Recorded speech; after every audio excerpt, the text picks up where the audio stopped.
And while they are setting up for their presentation, I would like to ask everyone in the audience to stand up for a second, because we've been sitting for too long. It's not recommended because of ergonomy issues, and also at least my brain doesn't handle sitting down for 2 hours in a row.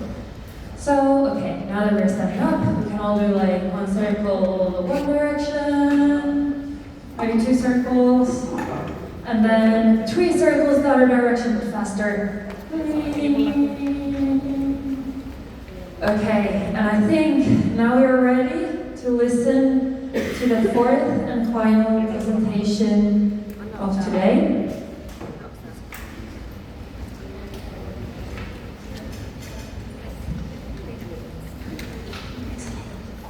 You ready? Good afternoon, everyone. Now we come to the final presentation of today.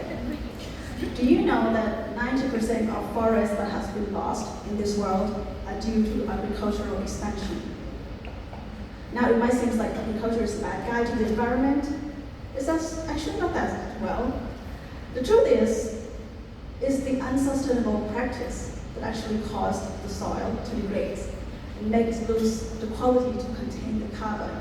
And when the carbon emits to the atmosphere, do you know what happened? Global warming. It actually caused climate change. And the more years that this has been going on, the sudden change, the extreme weather, the extreme climates, you've all been through it. So, before I go any further, this is our innovation today, CSOIL. It stands for Compact Soil Observing Implementation. The idea is for you to know your soil. Our main focus is on the farmer. But before I go any further, let me introduce you a little bit of our team. We are Team LOL, LOL. Unfortunately, this doesn't stand for Laugh Out Loud. We cannot really laugh about this. It actually stands for the SDG 15, Life on Land. Our team composed of 6 master students from 4 different universities in Finland. We have different various interests, various skills, and different expertise.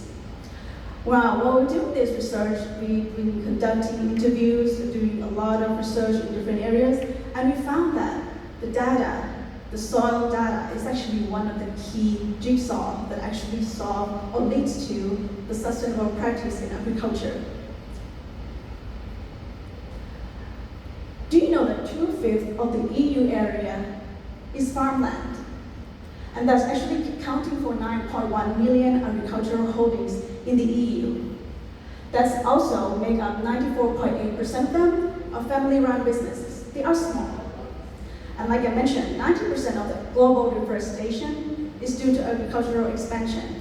Now, how can we help them to collect the data and actually cause them to know the soil and how to treat them?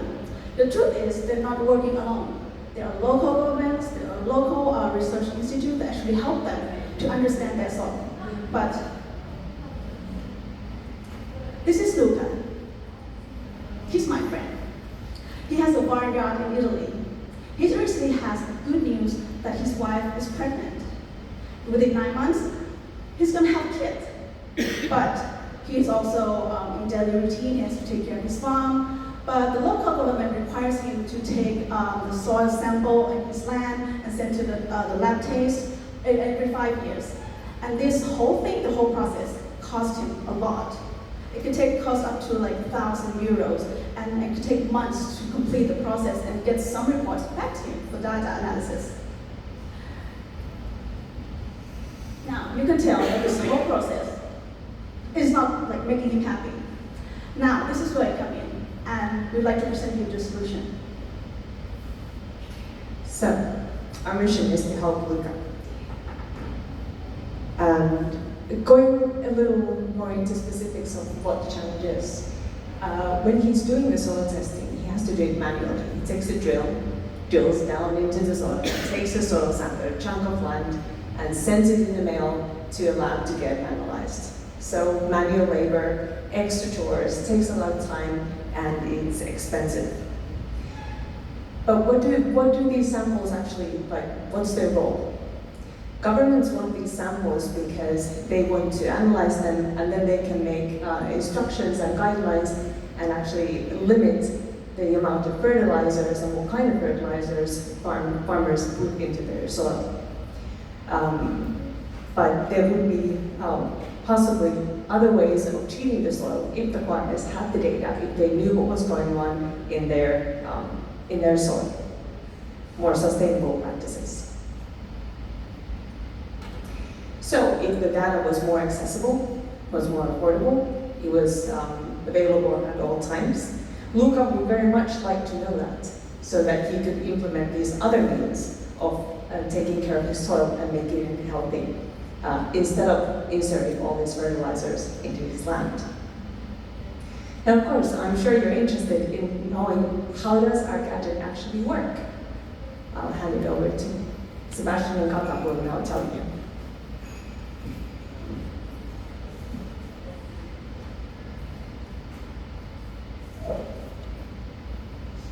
Yes, on the right here you can see the CSOIL device. In the middle you see the head sensoring unit, and on the left the sensor itself. The ahead printing technology allows sensors to be embedded within the pipes, so that half the pipe is printed.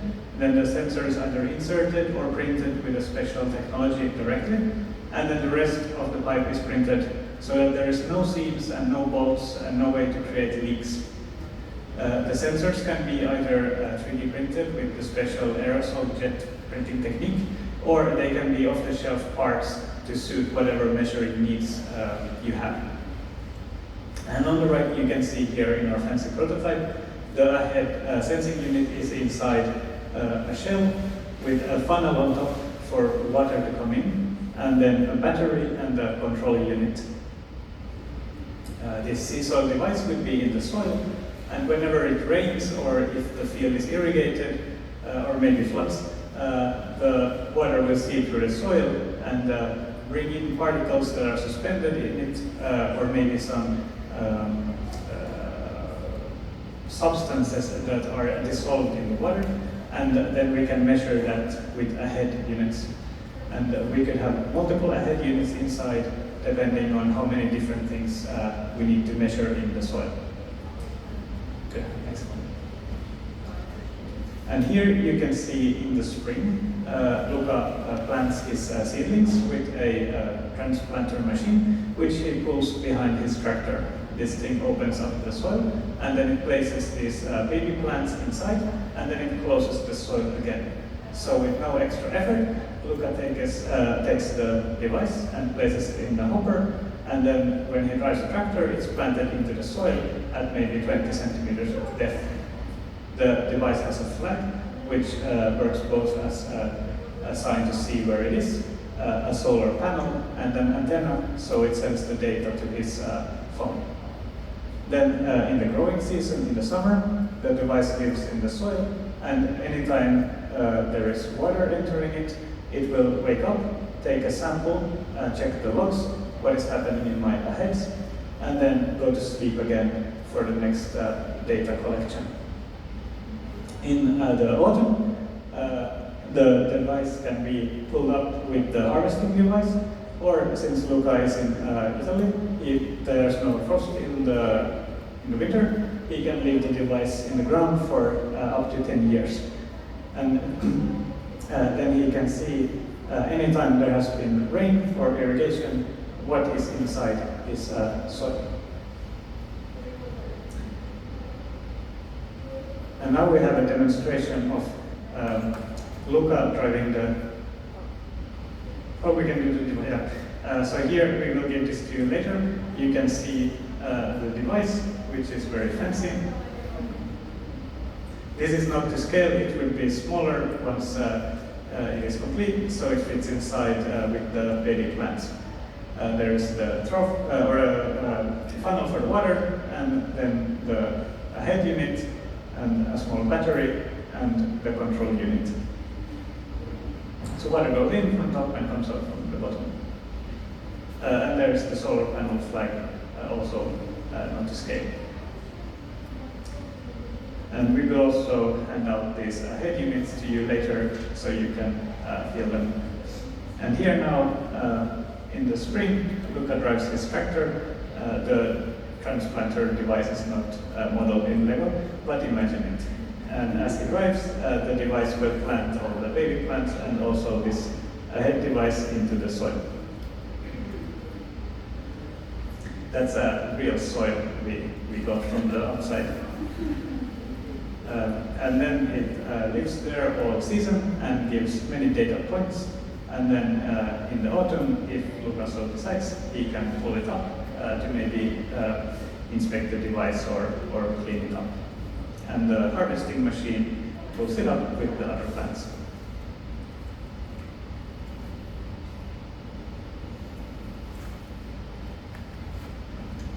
Okay, so now that you know how the CSOIL works, they point out a couple of things. First of all, as they explained to you, the installation is very easy. You throw it in a machine, it's done with, along with the normal agriculture activities, you have no extra effort, so it's very easy to install. Also, since the device is very durable, it's reusable instead of like the packages that are available right now, which are usually for a single purpose and just for single use. This device can last up to at least 10 years. So in the long run, it's much more affordable, much more sustainable as well. And also, since the data collection is the problem, here we have data almost constantly. You get data points all throughout the summer, or what we are aiming at is at least in the beginning of the summer, when you do the planting, and the end of the summer when you do the harvesting. So you have things to compare and to adjust for your next season. So, easy installation, affordability, and intelligent measurement. So in conclusion, what our aim was, along the lines of the SDG 15, life on land, since agricultural practices are the big actor, big bad guy, so to speak, in soil degradation and deforestation, we want to help Luca to take care of his soil better. So with this solution, he can do that with continuous data and maybe apply more sustainable ways of using the land. So our solution, CSOIL, using the head technology, will help Luca to know the soil better. Thank you.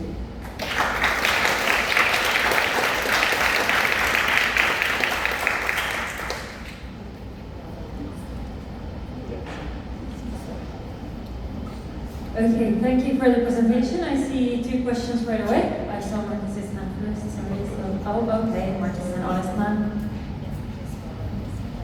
Thank you. Thank you for the presentation. It was beautiful in any imaginable way. I'm very sorry if there's something I missed. You might have answered or covered this already. But you started with telling about the climate disaster we are facing currently globally. And like we know, it causes the extreme conditions with weather. You mentioned that the detector activates automatically itself when it rains. What if we face a prolonged dry period? Can this lead to Luca unknowingly or like forgetting the conditions, and then he might be breaking some regulations where if the machine doesn't activate itself when it's dry and the data doesn't get transmitted further, is that something? If it doesn't rain for like many years, I don't think Luca will have many plants on his field. What was the period when the data is required to be? Currently, it's every 5 years you have to take a 5 years? Yeah.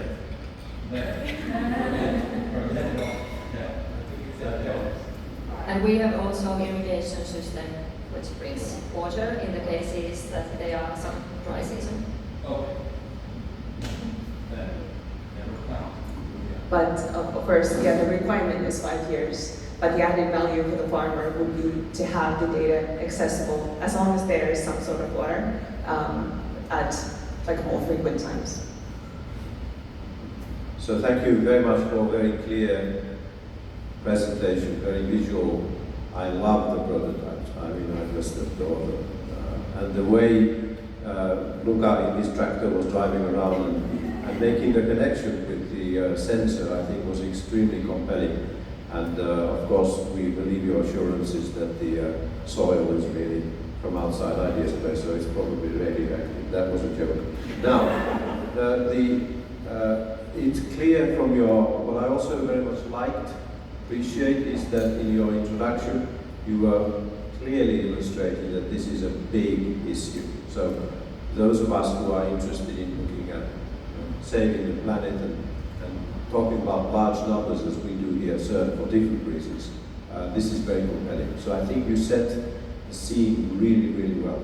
I also appreciate that your focus was upfront on the farmer. That was very clear. And again, I learned a lot from your presentation in terms of how, and it's obvious, but the number of farmers percent-wise of being over 90, whatever, of the area that you were focusing on. So this was really clear. Later on in your presentation, you made a very nice case about it being, I took this out, affordable, reusable, you mentioned 10 years, and intelligent. This is a very compelling argument. I wish I would have heard a little bit, some orders of magnitude indication of how many sensors would you need per square area to actually make this usable, and second, order of magnitude. So I understand that we are not, selling this to an investor, but order of magnitude comparison or feeling, like one of the previous groups, how does this cost compare to some other way of doing it? So just to get a feeling, because since this is really targeted for farmers, we are not talking about a high-end user who is ready to pay maybe some extra because of some nice, belief or philosophy.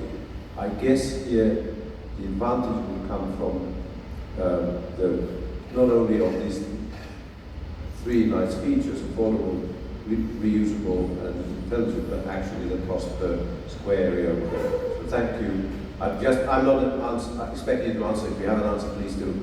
But just for you to consider. Thank you very much again for a very, very nice talk. Thank you very much for the feedback. Very much appreciated. We would have loved to have calculations on the cost for you, but maybe we could have done like a rough estimate more than just affordable. But about the AHEAD technology, unfortunately, we couldn't get an answer. The AHEAD could not give us prices. I take it that they're probably a secret or something. That's the impression that I got. But or that they just weren't able. But we did consider having the calculations, but unfortunately, we couldn't do that at this point. So just as a hint, you mentioned 3D printing, so you can always estimate how many hours would it take. That question is enough. And then you can estimate, if it's metal, what's the cost, so you get a rough idea, just a order of magnitude, as to the manufacturing. Of course, there has to be some data and so on. But this you can do. You don't need the expert. That's very true. Yes. And also today we have packages, or they have packages to farmers that the farmers can choose, and they have to take samples once in 5 years because of the government and because of regulation. So this is more affordable than the packages today. And it's one sample per every lot. And if the lot is larger than 5 hectares, you have to take multiple samples. And in France, the core sample was 300 euros, and in Switzerland it was 3,000 euros. So if we can have a reusable thing that even if it costs maybe a few hundred euros, in 10 years you save a lot of money. So yeah. And this is also reusable. Nowadays the package can be used just once, and it has to be sent to the laboratory. And our package stays in the ground and can also put in the storage and put reused next year and for the 10 years.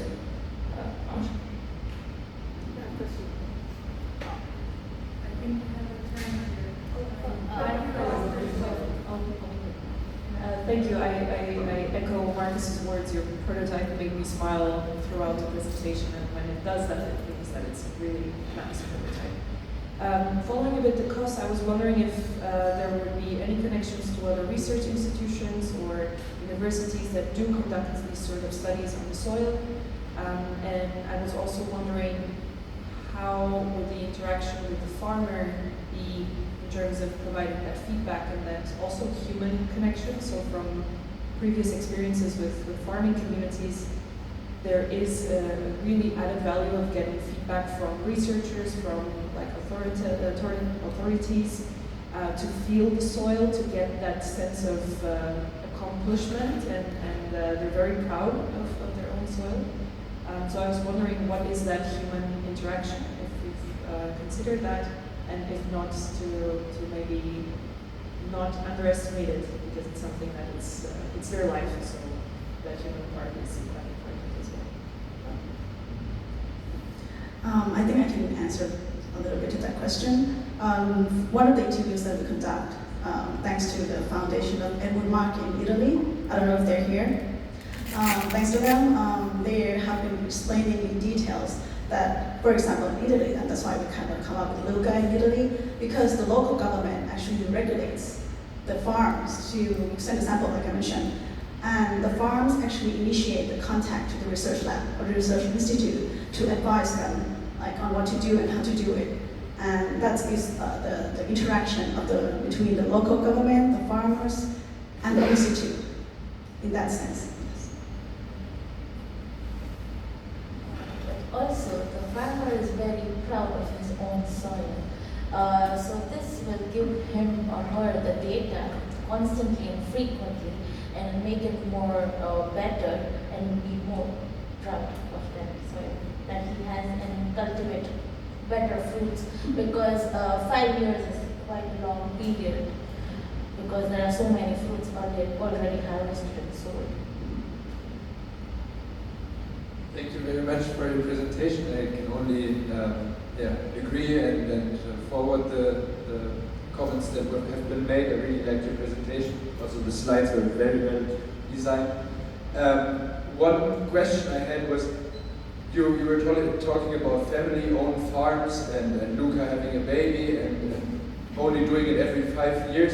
I was wondering, is that really the reality for most farms, that they only make probes every 5 years? I mean, there's also certainly an economic incentive behind having a steady checking of the soil and the soil's potential and all that. So I would have really liked, what was also said before, to hear in the last picture I saw that there was a line of sensors that are already in place. So I would have liked to see maybe how many sensors you imagine to unify with that one, and how that also translates to the costs. But again, a really great presentation and a very big issue. Thank you.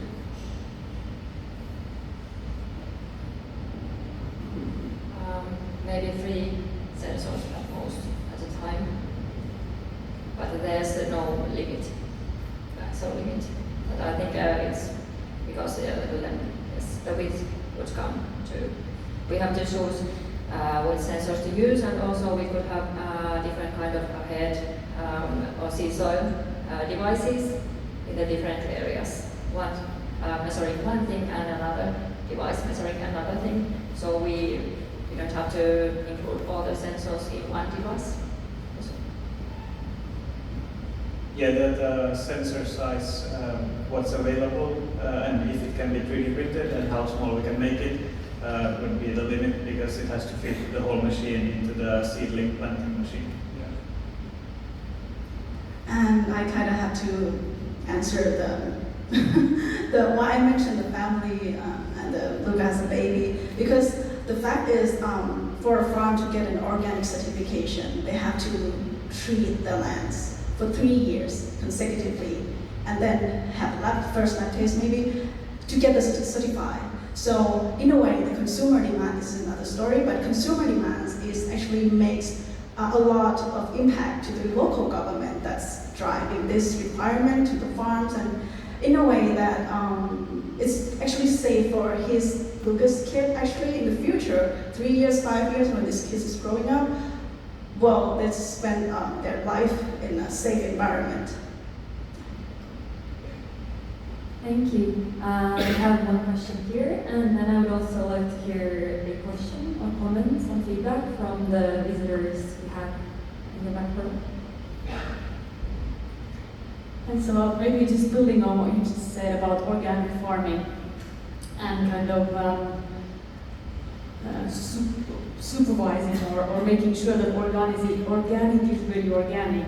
Could this perhaps be used as a detection device to make sure that there are no pesticides used or artificial nutrients put into what is certified as organic? Yes, this device could be used in that to measure pesticides, fertilizers, and other things in soil.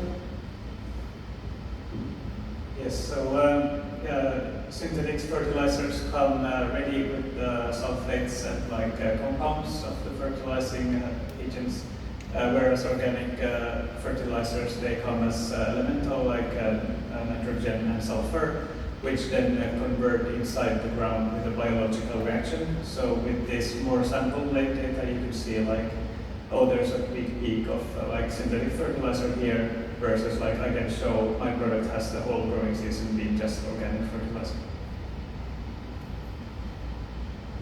That's cool. Okay, I'm gonna give the mic here and see who grabs it.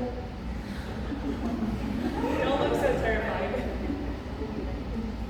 You get extra points from Tapia for doing.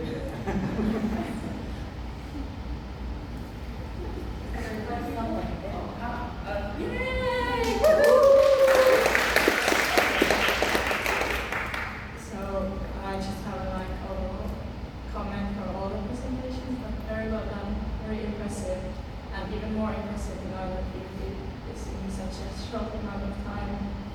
And yeah, just good job, everyone. Thank you. Thank you so much. I think that's a great, wonderful note to finish this on. What's it? Huh? Jukka. No? Special visitor. Well, thank you. That was very interesting, and I just gained trust here, so you can forget me. But if I may make one comment, I think what I get away with from this presentation is that the innovative part is that the thing can be planted by the same machine that plants the saplings. And everything else already has been done some way, sometime. All the rest is not new. Is that right? Yeah. You're all saying yes. Okay, thank you. So if I understood correctly, the machine is in the soil and the data comes to the farmer by Bluetooth or some other technique, or how does it work? The antenna and the flag, that's like a solar panel and then an antenna, so it can send either with Wi-Fi or mobile network the data to either the farmer's phone or some central computer.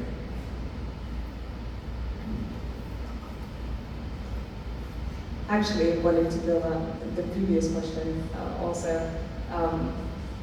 Yes, that was an innovation of being able to plant the device along with the normal practices. But we have also been discussing that the same technology could be used, for example, in rice farming, in hydroponic farming, like being submerged also in the water and having constant data from that as well.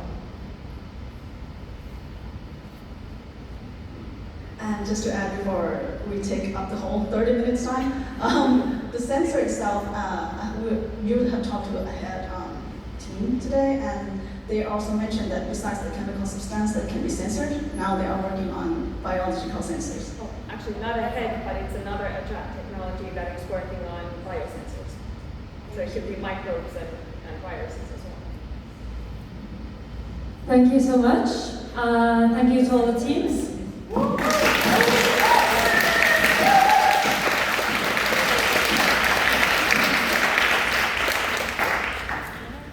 And thank you to our audience for coming. Ole in the back promised to show you guys around the space if you want to see the labs and what you